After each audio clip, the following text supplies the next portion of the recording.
I am Luciano Minebri. And it is nice to have you with us today. I'm very happy that you took this time out to meet with us and talk to us about our project, Generation Anthropocene. You are a planner in the field of urban and regional planning. I am a faculty at the University of Hawaii Manoa, Okay. the Department of Urban and Regional Planning. Okay. And I teach in this field. You do? Okay. And how long have you been teaching urban or planning, and how long have you been here at the university? At the University of Hawaii, I have been here more than 40 years. 40 years. Congratulations. Yes. And then you've been teaching planning the whole time. Before I was teaching urban design with a joint appointment in the Department of Architecture and the planning program here. Very nice. And then eventually I moved here in the Department of Urban and Regional Planning. Okay, all right. Obviously, our goal today is to see how planning and the environment correlate with each other. And with Generation Anthropocene, planning is obviously a huge issue, even here in Hawaii or anywhere else in the world. And I would like to get your side of how you think planning and Generation Anthropocene interact with each other. Yes, our students and our faculty are pretty good at problem solving. Problem solving that is interdisciplinary. We look at a complex problem, we look at the interrelationship among the problems, and we try to explore what could be the public policy, the programs and the project that can tackle the issues that are in front of us. So planning is different from traditional disciplines like religion, economics, anthropology, sociology. Is a new field relatively, and we are problem solving oriented. My particular approach to planning embrace participatory action research, that is research done in consultation with the people that are affected by it, that can participate at the beginning, during, at the end of the research. Okay. And I have the opportunity to involve good students in this research project. So it is also service learning, meaning that the research that we do is useful to the people affected, that are the beneficiary.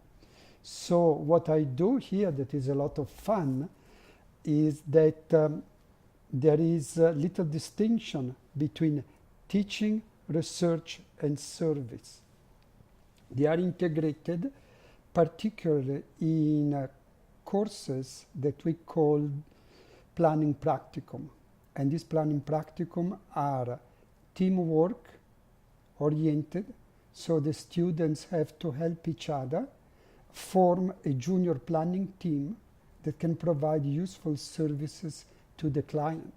Now, the client can be a community group, a community organization, a non-governmental organization, or a government agency.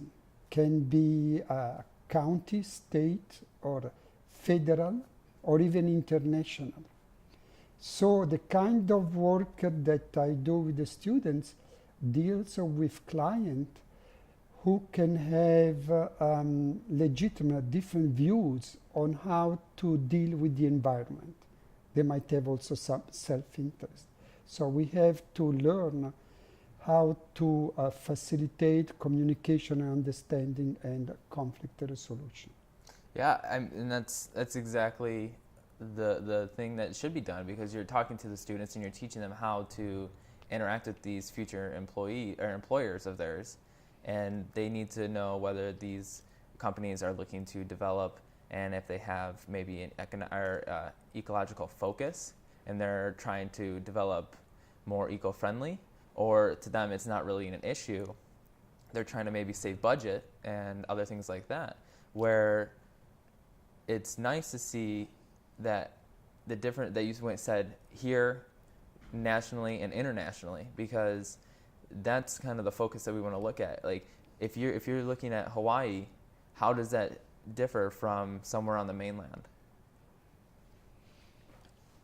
Well, sometime in our study and research, not just in the practicum, but also in the seminar courses or in the lecture courses, we are interested in a topic, let's say island sustainability, and in doing that, we need to compare the situation of Hawaii with some other island country.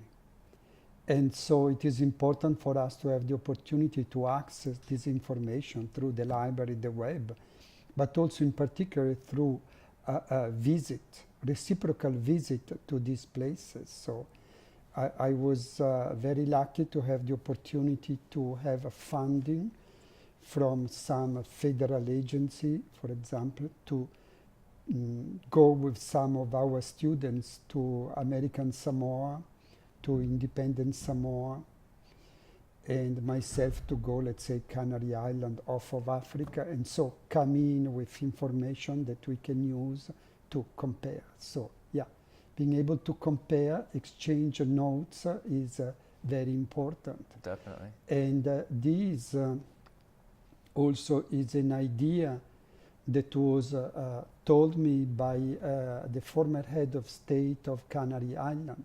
He was interested in connecting with the state of Hawaii to compare how the two island countries were moving towards sustainability.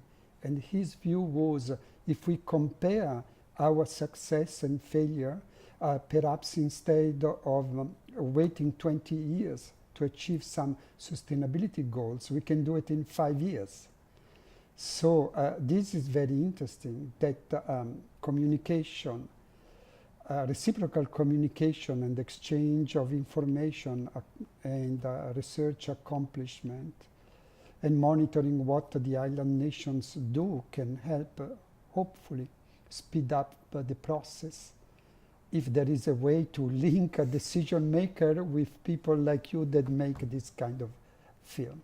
Right, right. And, you know, we've come to the idea that, you know, we elect these people, the public, elect these people to represent us. And as a community, like you said, we need to come together and see how other places are doing these type of sustainable living. What do you think of planning would be some of the first steps, or what do you think is needed for planners to push this to a 5-year plan instead of a 20-year plan? Well, actually, all type of plans are needed. There is a room for long-term planning, visioning, particularly the work that is done by futurists, like Professor Jim Dator that I mentioned before, so that we can look at the future, we can try to imagine a desirable future 25 years down the line, even 50 years down the line, on one side. On the other side, it's also important that island government do medium-term type of planning for 10, 15 years. And also to operate, they will need a capital improvement program every 6 years, a general plan, development plan every 6 years, have those two coordinated. This is what they are doing now, so there is nothing new about this. Right. What is challenging is that interests you, how to bring in concept of sustainability in this type of planning that is rather conventional and sometimes even go against philosophy and principle of sustainability. And you know, I had a meeting with a planner that I know through the Environmental Center, and I went in with this idea of, you know, development and sustainability. I don't like to use the word sustainability, but the development and more eco-friendly living, they contradict each other. You know, they're. But she straightened me right up and said, you know, thinking so jadedly about that, really you can't grow. And if someone like me goes in with such a negative attitude, then there's no way to expand and work on creating some way to get the two to interact with each other. And she talked to me for a while about how these two ideas need each other. They just need to be implemented correctly. Well, I feel that both of you are correct, because it is very legitimate to formulate an hypothesis and say that there is a contradiction in terms between the two, as well as having the opposite hypothesis and then somehow look at both. Maybe we have to look at both. Yeah, and it really affects, because the idea of the word sustainability means one thing to one person and means a different thing to another person. So for an environmentalist, sustainability is to have as little impact as possible, but maybe for someone who studies economics, a sustainable population is a growing population, a prosperous one. And with planning, you have to interact both of them, because like here in Hawaii, you have Honolulu, Waikiki, those are huge incomes for the state, and you can't just get rid of the tourist industry. But at the same time, we have so many activist groups and things like that are about preserving the land. And as a planner, when you're dealing with maybe new development, or when you're talking about planning itself, how do you go about seeing which person is in the right, or how do you see when this idea is coming in, how do you talk to the community about whether or not they are for or against the idea? How would planning work with that? Well, it's not easy. There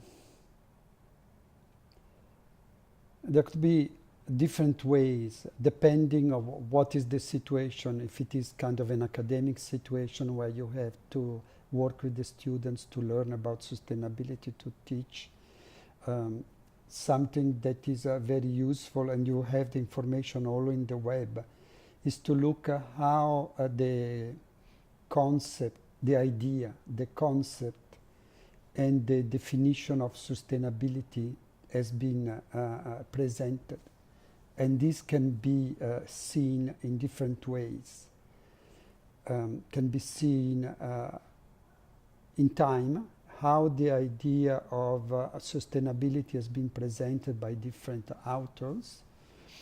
Can be looked in terms of how the sustainability idea has been presented by international organizations, countries, state, government, and also different sector of the economy, and also community or NGOs.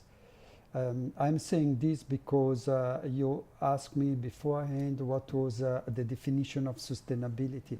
And this is probably the most common things we are asked, what is the definition of sustainability? And my standard answer is that there's not one single definition of sustainability. There is several, and so it's good to explore them all. A diagram that helped me a lot, and I will leave it with you to discuss this question of sustainability, is this one. So to answer your question, how you would interact with different parties on to move forward with good planning and dealing with sustainability, I would provide this answer, and I'm so glad that this diagram was done by one of our students, Robin Salzburg. But basically, these indicate that there is a different level of sustainability. Up here, maybe it's just in a philosophy, an ideology, a notion of a principle of self-reliance, a concept of voluntary simplicities. Then one would go in trying to understand and define quality of life, introduce a philosophical concept like intergenerational equity, recognize that there is a deep ecology, and then there is a traditional neoclassical economics, you were hinting to that, but also steady state economy. So perhaps at the university, as we are, studying this different concept of economics is very helpful.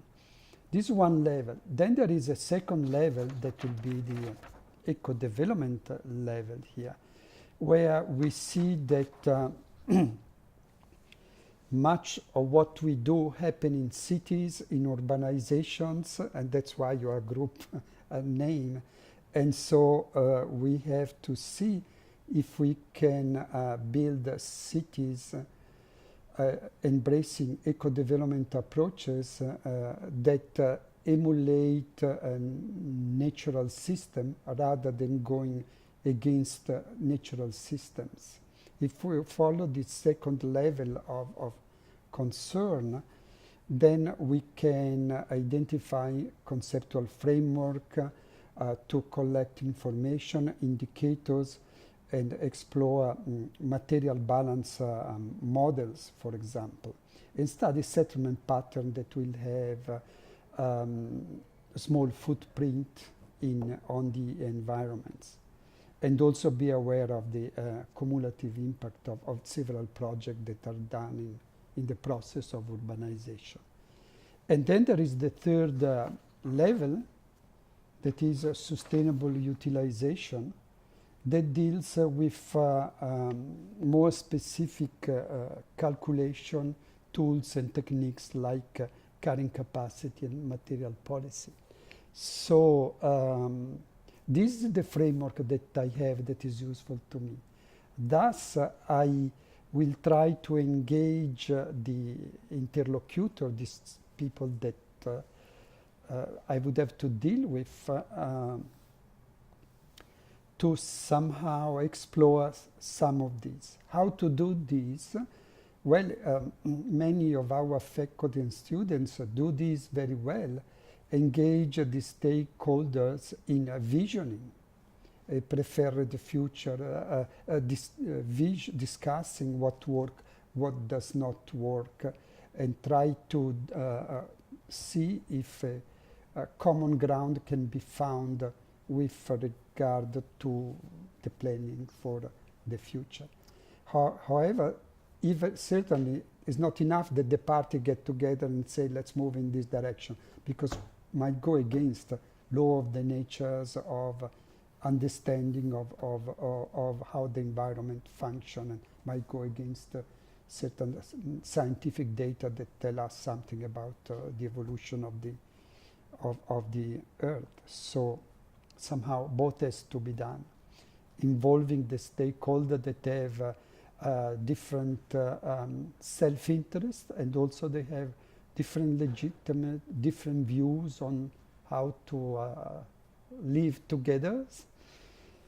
And so what I'm trying to say here, that there is processes, planning is a process, there is way to do this in a small community, in bigger communities, and then it's important that appropriate technical information and research support be provided, so these stakeholders, this member of the community move forward.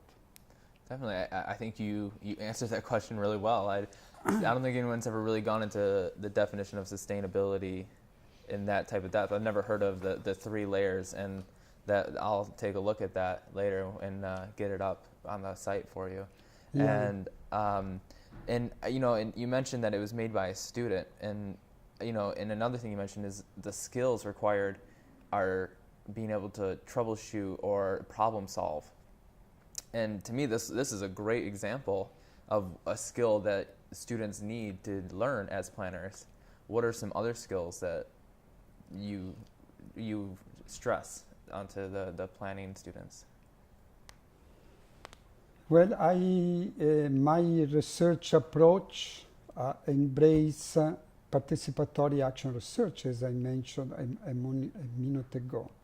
So with that means that I have to deal with a client, not in the sense that they are paying me, but the one that can use the research that we do here. So somehow I have to develop some empathy in dealing with this group, this person, even if I don't like them, some of them personally.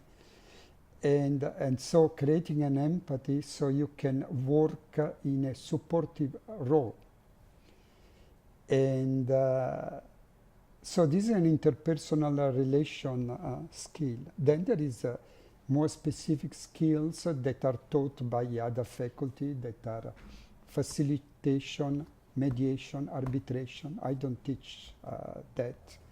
I'm doing more kind of background research with the students and to do this kind of research, they study an environmental program, does not matter what it is. An approach that many of us embrace and is useful is a multi-method approach, so that we will look at a particular issues, does not matter if it is watershed management or housing or neighborhood planning, using different point of view, different methodologies that could be a focus group meeting or a survey or a field observation. So using different techniques, one could arrive to a different answer to the same questions, and then one would have a range of answers, a range of numbers of data.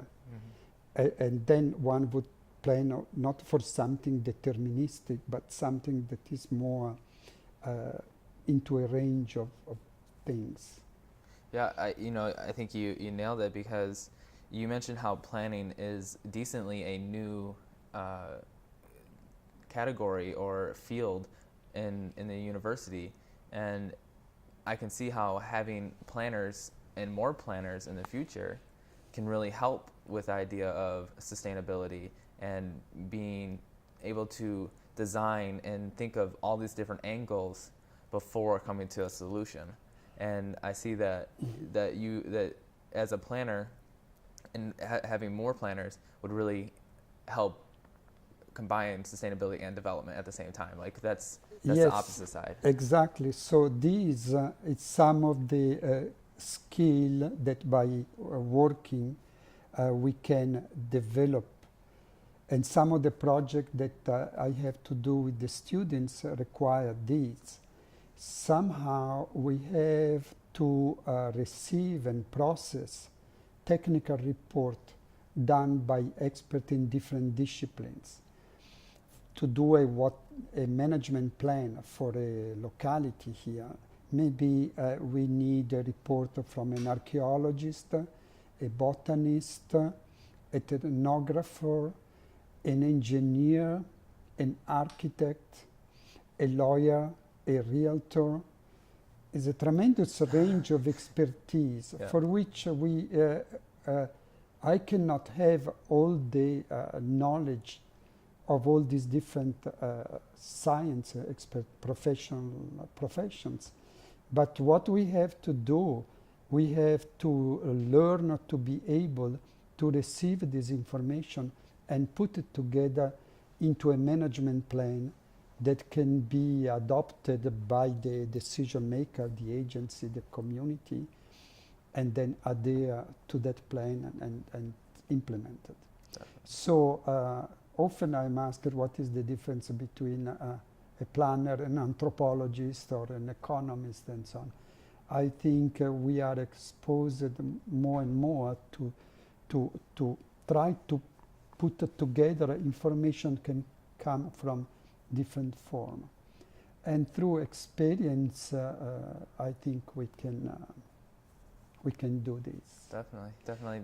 So, and also in doing this the body of knowledge that is taught here in the planning theory courses in particular is not interdisciplinary, so just a collection from different disciplines, but perhaps it's metadisciplinary in a sense that there is some type of theory, knowledge, methods that transcend the disciplines. So maybe everybody that is interested in what you're interested in would have to figure out what is the meta-knowledge that everyone would have somehow to seek. Definitely, I like the multidisciplinary. It's nice because you have to, like you said, you're combining all these different fields, and you're not just taking little bits. It's doing great deal of work in each field and making it all together. And that's the unity we're looking for from people, communities, is everybody working together in the field of planning. Getting all these different aspects really helps bring a closure to the bigger problem. Yeah, but it's very difficult because discipline, by definitions, in order to understand reality, are just looking at a portion on it. So they have, by nature, and maybe they can come up with very beautiful result, a reductionist approach. Instead, we just have to look at them. But then the things are messy and complicated. And that's why in doing some of the work the planners do, they try to engage in comprehensive planning to recognize the complexity of problems, recognizing that many of the problems that planners deal with are wicked problems. They don't have a clear solutions. They are problematic. And also planner deals with the interrelationship of the complexity of the reality in front of us. So you ask me, well, which methods you use? Something that I felt most useful to me was to embrace a system approach.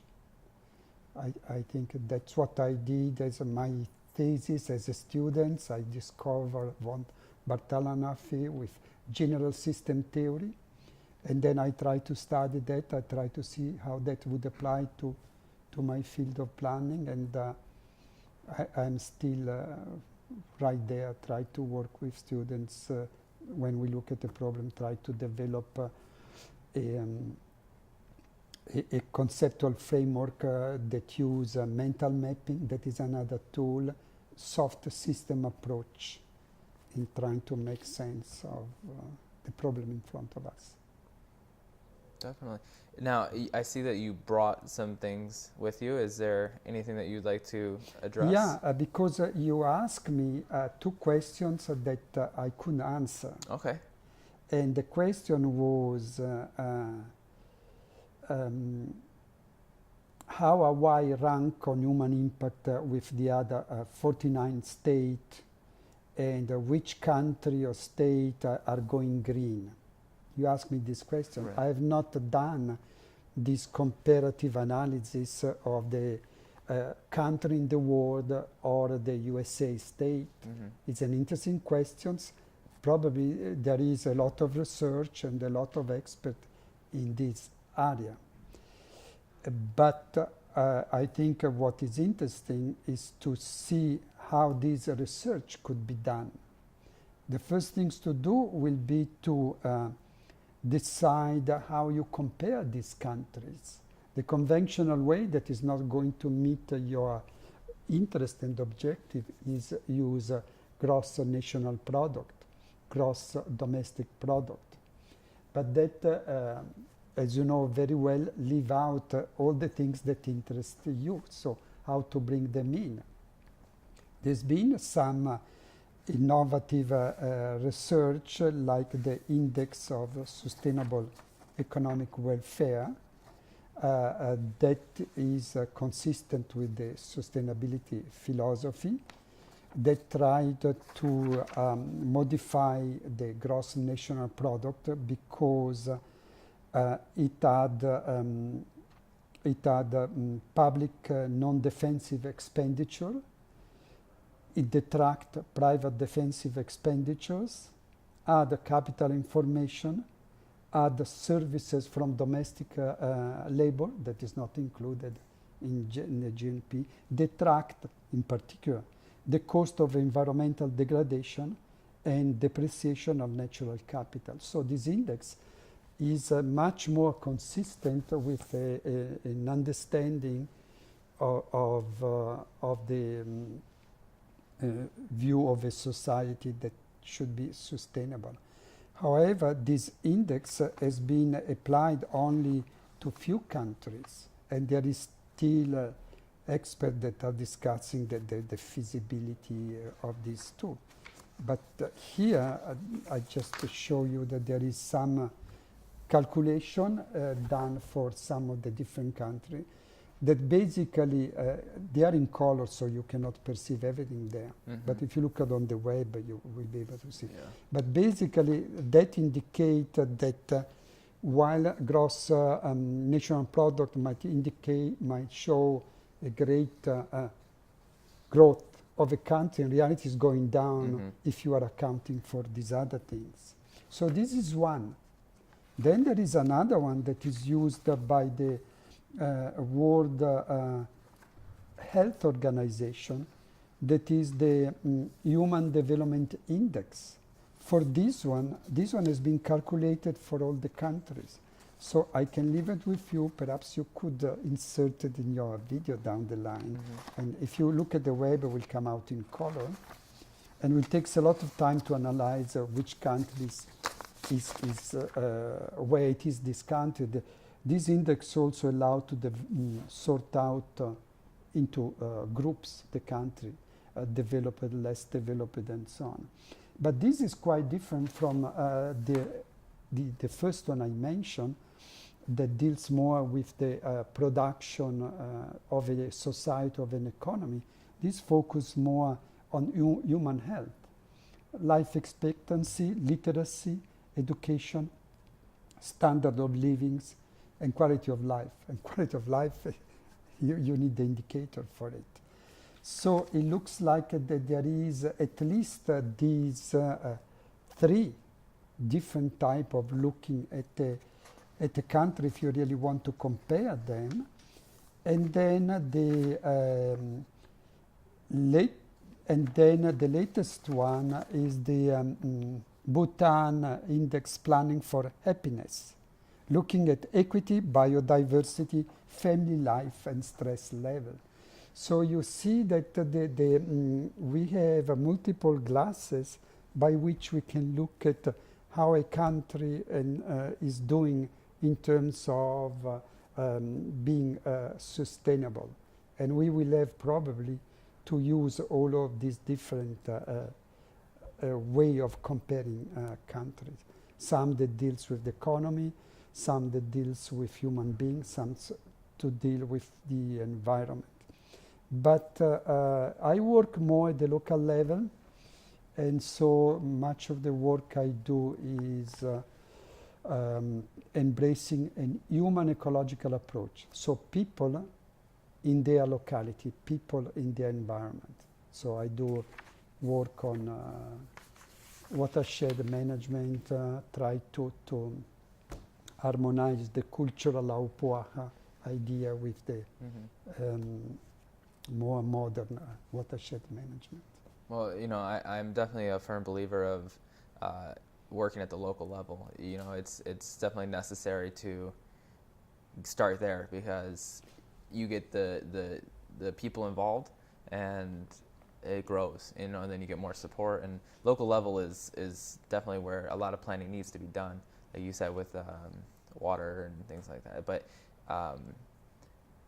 as this interview, you know, about Generation Anthropocene and planning, you know, what would be your advice you'd like to give to anybody who's watching about how, you know, I came in and said the statement of sustainable development is a contradiction, but then on the other end, it's the idea that without the two, or without one, you can't have the other, you know. So to have such a negative outlook, but really we want a positive one. And what would be your quote on that, or how would you like to state that? Yeah, this go back to the definition of sustainability. The most famous definition of sustainability is a good one, but I am critical of it because I see that it is too anthropocentric. Just saying that we can mess up our place as long as we leave something for the future generation. I don't think that that is a good definition.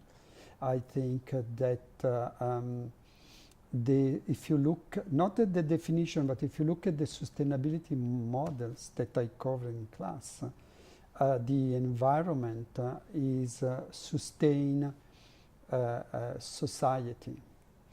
And another famous definition of sustainability is a Venn diagram that show the economy, environment, society, and then some of the authors say that the things to do is to just engage in trade-off between the three. And there is good identification of the goals for the three Venn. But I think that is totally wrong because it's not a question of trading off between economy, society, and the environment. We cannot go against nature, and the environment can be controlled to some extent. There is great innovation in technology and so on as a role of it. But it is actually easier and more appropriate to change, for example, societal behavior, consumption pattern, and so on. So I strongly feel that some of the definition of sustainability are not correct. Oh, I agree, and I think that you hit a very good example today, and you definitely helped show how important planning is to moving forward and helping us as a species be more precise with what we do and more well-rounded on the topics before we make a decision. So I want to thank you for your time, and I really appreciate you meeting with us, and you did a great job. Well, thank you very much. I'm encouraged to see that you are doing this project, so I hope you can proceed and conclude and succeed in disseminating this. All right, well, thank you very much. Yeah.